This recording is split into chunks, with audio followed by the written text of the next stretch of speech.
First contact in the rain. The rain fell in sheets over downtown Portland, turning the neon signs into watery blurs against the night sky. Marcus Johnston pulled his worn military jacket tighter, the familiar weight of his Purple Heart pin offering little warmth against the autumn chill. 6 years after leaving the Marines, he still couldn't shake the habit of scanning his surroundings, even while huddled in the relative shelter of a coffee shop's awning. That's when he noticed the figure. Small, probably a child, standing perfectly still in the downpour. No umbrella, no coat, just staring up at the sky as if the rain didn't exist. Marcus's instincts, honed by years of combat and subsequent street survival, told him something was off. "Hey, kid," he called out, voice rough from disuse. "You'll catch your death out there." The figure turned, and Marcus's breath caught in his throat. The streetlight revealed features that were almost human, but not quite, eyes too large, skin with a faint silvery sheen. The child tilted their head at an impossible angle. Most people would have run. Marcus Johnston took a step forward. "Look," he said, shrugging off his jacket. "At least take this. It's not much, but it's dry." He held out the garment, Purple Heart pin glinting in the artificial light. The being studied him for a long moment, then spoke in perfect English, though the voice seemed to come from everywhere and nowhere at once. "You offer protection to an unknown entity, despite your own discomfort?" Marcus managed a wry smile. "Wouldn't be the first time. Was stationed in Afghanistan, saw plenty of scared kids who needed help. Different country, different planet, doesn't matter much to me." The being reached out with a delicate, six-fingered hand and touched the Purple Heart. "You were injured protecting others." "Part of the job," Marcus shrugged. "Look, there's a diner around the corner. Open all night, good coffee. Why don't we get out of this rain and you can tell me what brings you to Portland?" What followed was the most surreal cup of coffee Marcus had ever had. The being, who introduced themselves as Zor-El, though they admitted this was a simplified version of their actual name, explained they were part of an advanced scout team. Their civilization had detected Earth decades ago but had been watching, waiting to see if humanity was ready for contact. "We've observed great cruelty among your species," Zor-El said, their large eyes reflecting the diner's fluorescent lights. "But also remarkable kindness. Often from those who have the least to give." Marcus stirred his coffee, noting how the other late-night patrons seemed to look right through them, their eyes sliding past as if Zor-El wasn't there. "Some kind of technology," he supposed. "That's humanity for you," he responded. "We're complicated. But in my experience, most people will do the right thing if given the chance." "Your military training tells you I could be dangerous," Zor-El observed. "Yet you chose to help." "My military training also taught me to trust my gut." "You looked lost. Scared, maybe. That makes you a person who needs help, whatever planet you're from." Zor-El was quiet for a long moment. "We have been searching for something, Marcus Johnston. A quality that cannot be measured by technology or calculated by our most advanced systems. Tonight, you have demonstrated it." "Yeah? What's that?" "The capacity to rise above mere survival instinct. To show compassion even when it offers no tactical advantage." Zor-El's form shimpered slightly. "Our civilization faces a choice. A threat approaches, one that will affect Earth as well. We needed to know if humanity could be trusted as allies." Marcus felt the weight of the moment settle onto his shoulders. "And what did you decide?" "I have made my report to the fleet." Zor-El stood, their form becoming more translucent. "They are coming, Marcus Johnston. Not to conquer, but to offer partnership. Because a homeless veteran gave up his jacket on a rainy night." Before Marcus could respond, the being vanished entirely, leaving only a small crystalline device on the table. As he picked it up, it hummed to life, projecting a holographic star map into the air. In the distance, he heard what sounded like thunder, but the sky above Portland was suddenly, impossibly clear. The night shift waitress appeared at his table, coffee pot in hand. "Friend of yours leave?" Marcus pocketed the device and managed a smile. "Something like that." He looked up through the diner's windows at the stars, now visible through the broken cloud cover. "I think we're about to have a lot more friends dropping by." In the sky above, the first ships of the alien Armada began to decloak, their massive forms reflecting the city lights like artificial constellation. Marcus Johnston, homeless veteran and now humanity's first official alien contact, squared his shoulders and prepared to greet them. Humanity's next chapter was about to begin, all because of a simple act of kindness in the rain. The warning. The world changed overnight. Portland's skies, once filled with rain clouds, now shimmered with the presence of massive ships that defied conventional physics. Marcus Johnston found himself at the center of a whirlwind of activity, transported from his life on the streets to a hastily assembled command center in the downtown Federal Building. "Run this by me again," General Diana Hayes said, her stern features illuminated by the glow of holographic displays. The crystalline device Zor-El had left behind now sat in a specialized containment unit, projecting detailed star charts and what appeared to be tactical information. "You gave an alien your jacket?" Marcus, now cleaned up but still wearing his purple heart pin on a fresh uniform provided by the military, nodded. "Sometimes the simplest actions have the biggest consequences, ma'am." The general's response was cut short by a sudden humming that filled the room. The air shimmered, and three figures materialized: Zor-El, flanked by two taller beings with similar silvery skin but more elaborate garments that seemed to flow like liquid metal. Marcus Johnston, Zor-El's familiar voice filled the room. "We would like you to meet High Commander Vex RA and Chief Scientist Anira Cole of the Stellar Confederation." The taller aliens inclined their heads in perfect synchronization. High Commander Vex RA spoke, their voice carrying the same otherworldly quality as Zor-El's. "Your act of kindness has opened a door, Marcus Johnston. But we come bearing grave news." Chief Scientist Anira Cole stepped forward, raising a hand. A three-dimensional projection filled the center of the room, showing what looked like a massive dark cloud moving between stars. "We call them the Void Hunters. They consume everything in their path, planets, stars, entire civilizations. They're not a natural phenomenon," Vex RA continued. "They're a weapon, created by a species that destroyed itself eons ago. The Void Hunters were meant to be a deterrent, but their creators lost control. Now they move through space, growing, consuming, evolving." General Hayes studied the projection with practiced military precision. "And they're heading toward Earth?" "They're heading toward this entire sector of space," Anira Cole corrected. "Your solar system is one of many in their path. We've been searching for allies, species with the potential to help us fight back.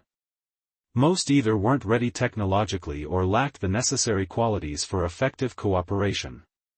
"What qualities?" Marcus asked, though he suspected he knew the answer.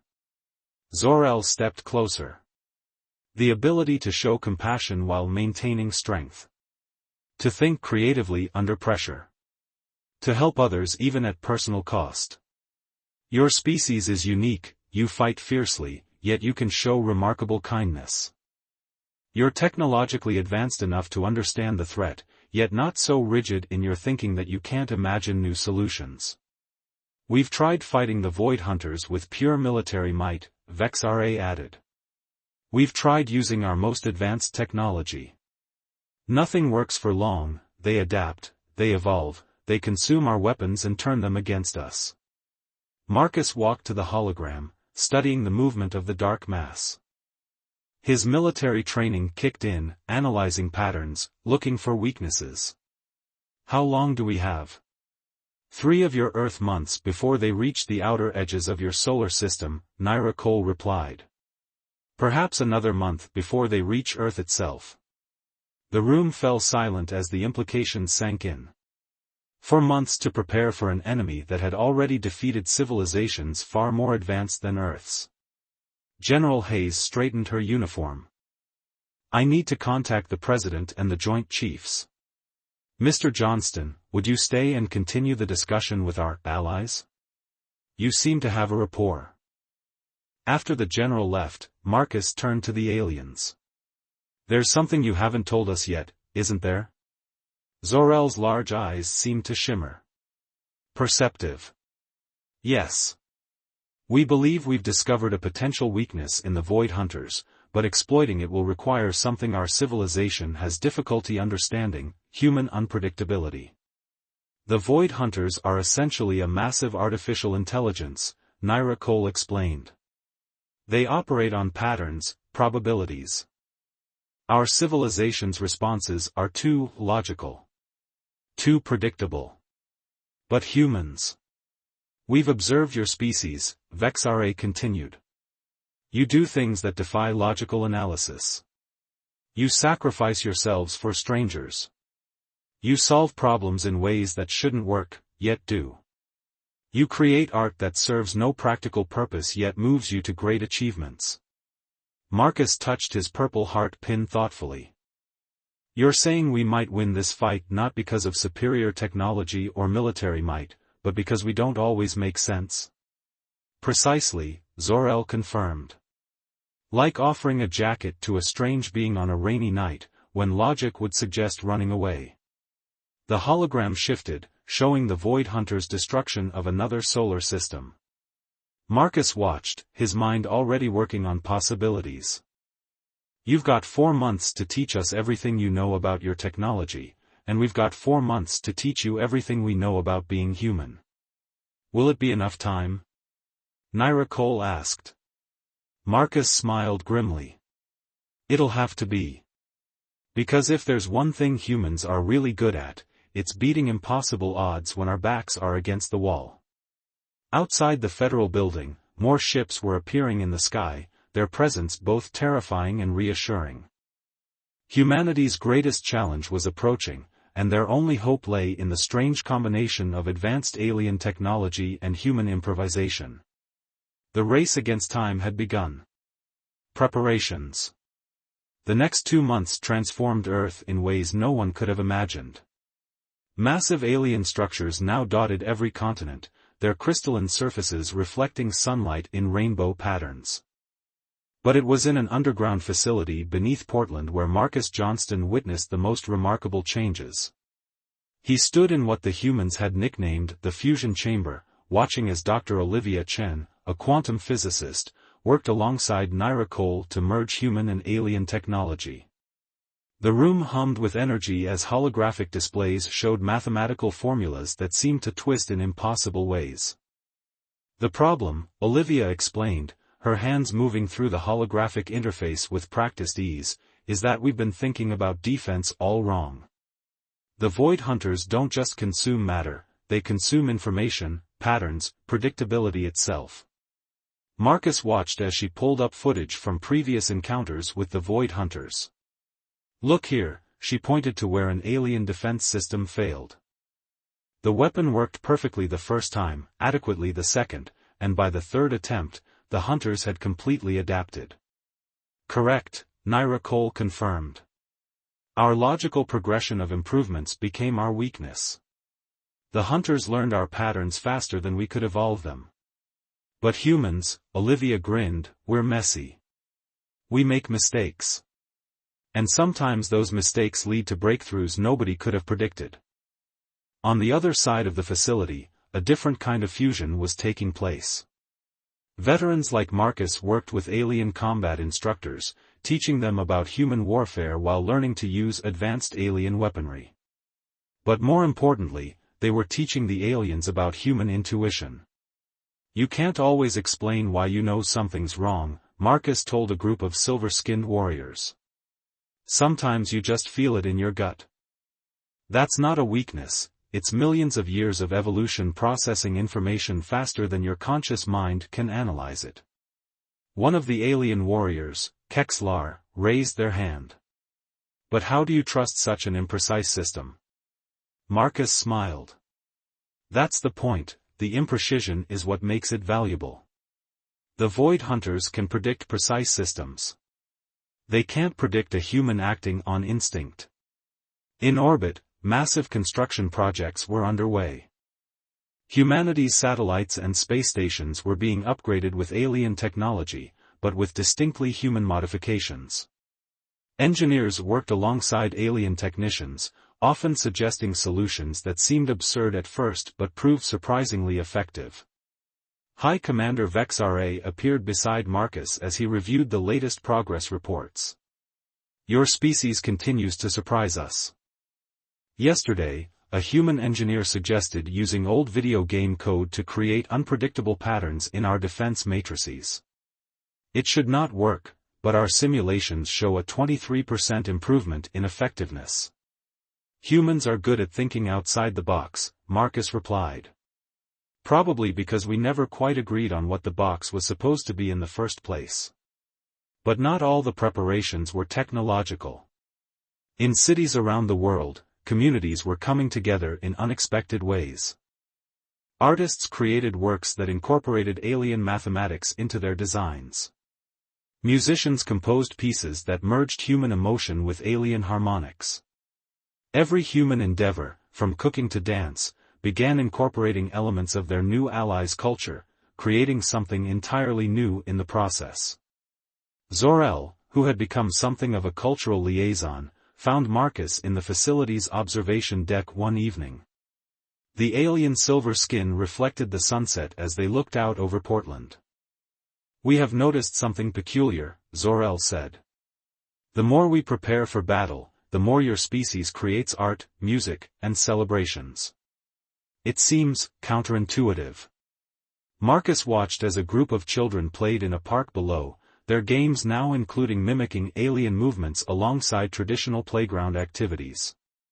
"That's humanity for you. The bigger the crisis, the more we need to remind ourselves what we're fighting for." "And what are you fighting for, Marcus Johnston?" He touched his purple heart pin, a habit that had become almost unconscious. "The future. Not just survival, anyone can fight for that. We're fighting for the right to keep creating, growing, making beautiful things and terrible mistakes. To keep being wonderfully, impossibly human."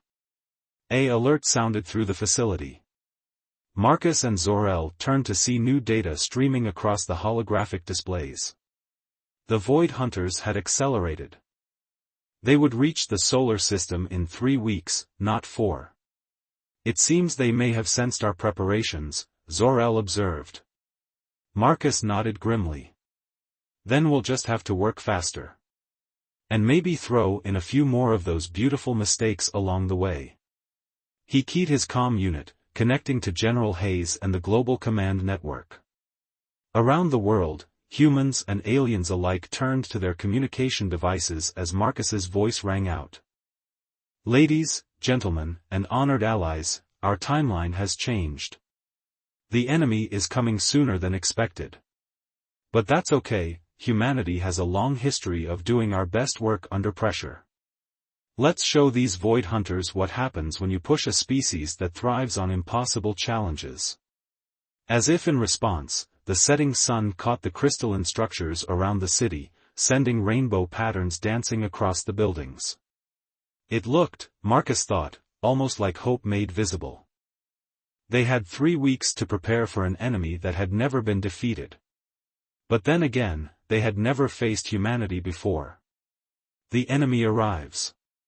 They came like a storm of darkness, their vast forms blotting out the stars as they crossed Neptune's orbit. The Void Hunters moved faster than any natural phenomenon, a writhing mass of nanomachines that had evolved far beyond their creators' intentions. In the Portland Command Center, Marcus watched alongside human and alien leaders as the sensor data poured in. The Hunters had already consumed 3 of Neptune's moons, breaking them down into raw materials and information. "They're learning," Dr. Olivia Chen observed, her fingers dancing across holographic displays. "Look at the pattern changes, they're already adapting to the outer system's defenses." High Commander Vex RA nodded grimly. "Just as they did in the Centauri system. They will analyze each defense, adapt, and... Then let's not be defensive, Marcus interrupted. Dr. Chen, remember that mistake you made last week during the weapons test? Olivia's eyes lit up. When the quantum field generator accidentally created that bubble of chaotic spacetime? The one we were trying to prevent? Exactly. What if we stopped trying to prevent the chaos and instead embraced it? The next hours were a blur of activity. As the Void Hunters approached Jupiter, humanity launched its first countermeasure.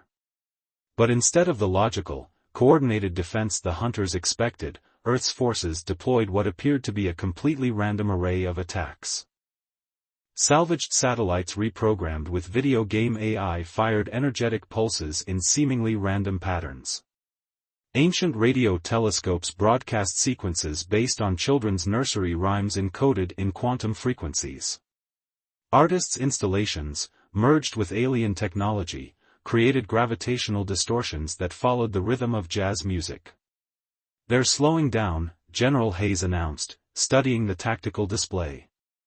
The random patterns are forcing them to analyze each variation independently. But the Void Hunters were far from defeated.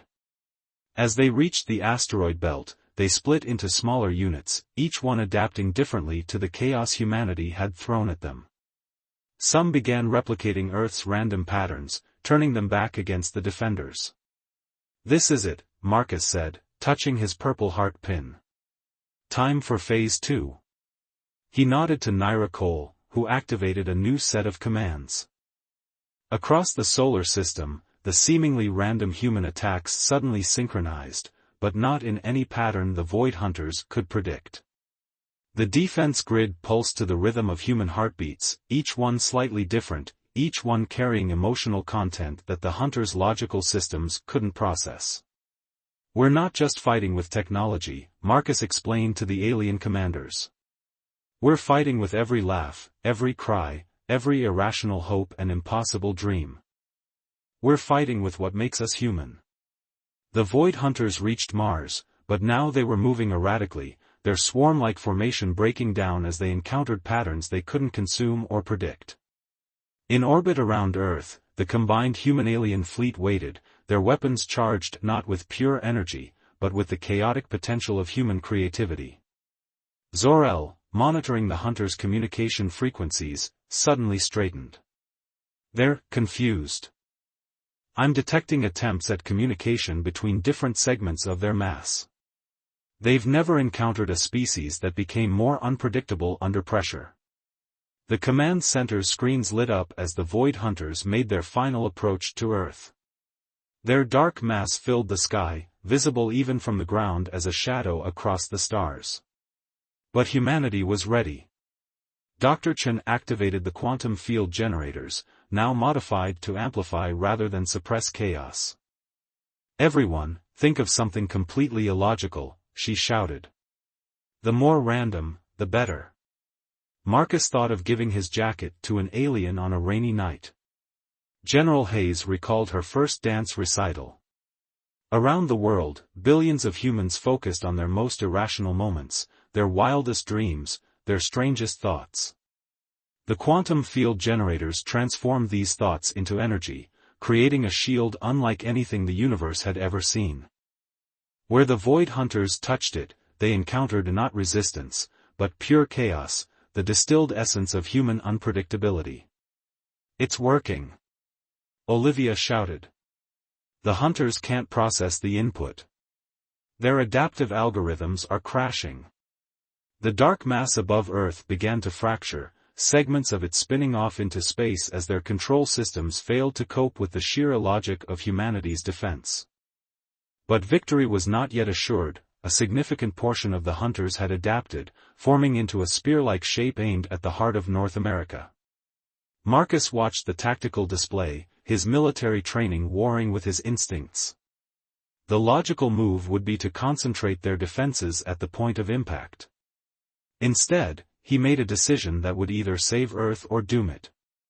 Everyone, drop your shields, he commanded. All of them. Right now. That's suicide. General Hayes protested. "It's human," Marcus corrected. "Trust me."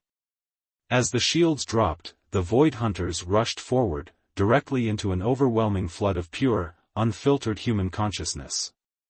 Every dream, fear, hope, and wild imagination hit them at once, with no logical pattern to analyze or barrier to adapt to. The effect was instantaneous. The Hunters' coordinated attack dissolved into chaos as their systems tried to process the impossible amount of random, emotional, illogical data.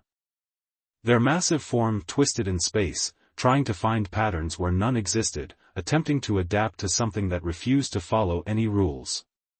And in that moment of confusion, humanity struck back.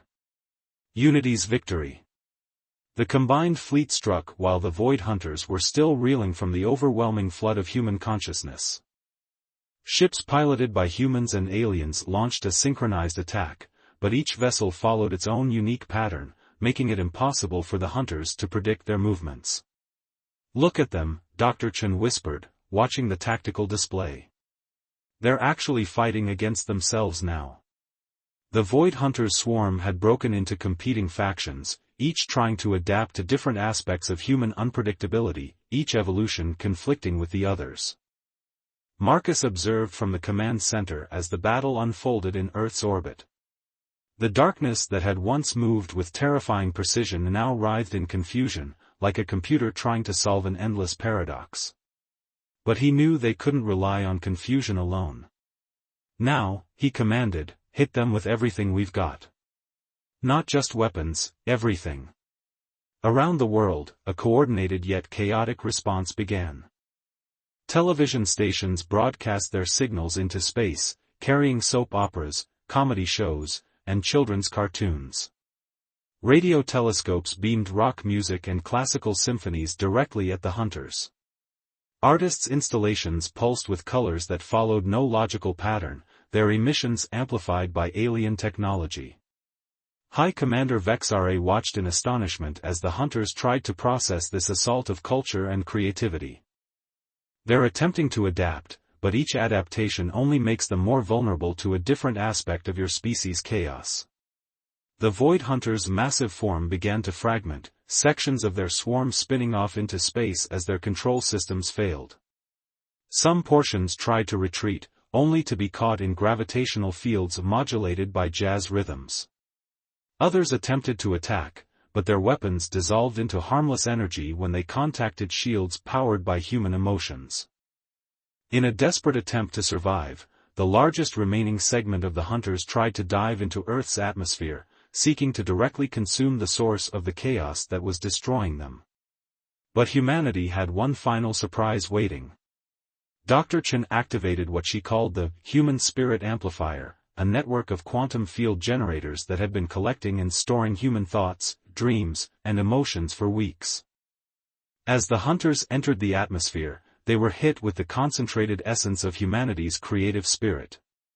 The effect was catastrophic, for the Hunters. Their highly evolved but ultimately logical systems couldn't handle the pure, unfiltered chaos of human imagination. The massive swarm disintegrated, breaking down into harmless particles that lit up the sky like aurora borealis. In the command center, humans and aliens watched in stunned silence as their sensors confirmed what they were seeing. The Void Hunters, the unstoppable force that had consumed countless civilizations, had been defeated by humanity's most illogical qualities. Zor-El approached Marcus, their silver skin reflecting the colorful lights from the disintegrating Hunters. "When I offered you that chance encounter in the rain, I never imagined it would lead to this." Marcus smiled, touching his purple heart pin. "That's the thing about humans, we're full of surprises, even to ourselves." General Hayes was already coordinating with Global Command, assessing the aftermath.